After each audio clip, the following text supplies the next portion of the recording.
দুই ম্যাচের test series খেলতে ৮ ক্রিকেটার ও কোচিং স্টাফ সহ প্রথম বহরে ১৮ জন নিয়ে অস্ট্রেলিয়ার উদ্দেশ্যে যাত্রা করেছে বাংলাদেশ দল।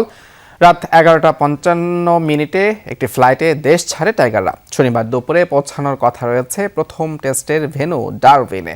এদিকে ২ আগস্ট দ্বিতীয় বহরে যাবেন আরও ১০ ক্রিকেটার। বহুল প্রতীক্ষিত অস্ট্রেলিয়া সফর। দুই টেস্টের এই সিরিজকে সামনে রেখে শুক্রবার রাতে হজরত শাহজালাল আন্তর্জাতিক বিমানবন্দর থেকে অস্ট্রেলিয়ার উদ্দেশ্যে রওনা হয় বাংলাদেশের প্রথম বহর। ৮ ক্রিকেটার, কোচিং ও সাপোর্টিং স্টাফ সহ মোট ১৮ জন ছিলেন এই বহরে।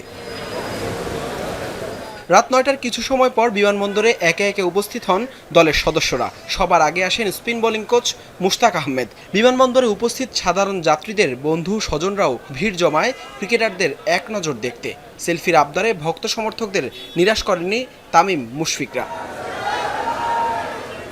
প্রথম বহরে মুশফিকুর রহিম, তানজিদ তামিম, অমিত হাসান, সাদমান ইসলাম, তাইজুল ইসলাম, খালেদ আহমেদ সহ ৮ ক্রিকেটার গেছেন অস্ট্রেলিয়ায়। রাত ১১টা ৫৫ সিঙ্গাপুর এয়ারলাইন্সের একটি নিয়মিত ফ্লাইটে ডারউইনের পথ ধরে টাইগাররা। সবকিছু ঠিকঠাক থাকলে শনিবার স্থানীয় সময় বিকেল ৩টায় তাদের ডারউইন পৌঁছানোর কথা। এরপর রোববার রাতে দ্বিতীয় বহরে একই সময় অস্ট্রেলিয়ার উদ্দেশ্যে দেশ ছাড়বেন দলের আরও ১০ ক্রিকেটার। ১৩ আগস্ট ডারউইনের প্রথম টেস্টে শক্তিশালী অস্ট্রেলিয়ার বিপক্ষে মাঠে নামবে বাংলাদেশ। তার আগে ৬ থেকে ৮ আগস্ট ৩ দিনের একটি প্রস্তুতি ম্যাচে নিজেদের ঝালিয়ে নেবে টাইগাররা। দীর্ঘ প্রায় ২৩ বছর পর টেস্ট সিরিজ খেলতে অস্ট্রেলিয়া সফরে বাংলাদেশ দল।